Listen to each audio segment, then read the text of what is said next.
Halo semuanya, aku Dr. Rudi. Dalam 1 menit ke depan, aku akan memberikan informasi kesehatan yang tentunya berguna buat kamu dan juga keluarga.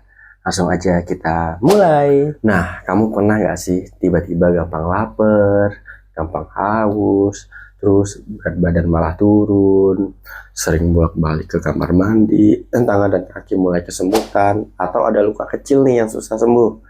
Nah, bisa jadi itu tanda awal dari diabetes. Masalahnya, kalau misalnya kamu punya diabetes, apalagi diabetesnya tidak terkontrol, ya otomatis daya tahan tubuh itu bisa mudah turun. Akibatnya, gampang banget nih kena infeksi, termasuk infeksi dari TBC. Nah, kalau misalnya kita ada batuk-batuk 2 minggu belum sembuh-sembuh, jangan dianggap sepele, bisa aja itu TBC. Nah, yuk cek gula darah dan periksakan diri ke dokter sejak ini. Ingat, tubuh itu selalu memberikan sinyal, jangan tunggu terlambat. Gimana? Jadi lebih paham kan tentang diabetes? Kira-kira konten menarik apa lagi nih yang mau kita bahas? Jangan lupa tulis di kolom komentar ya. Dan sampai bertemu di video selanjutnya. Bye-bye.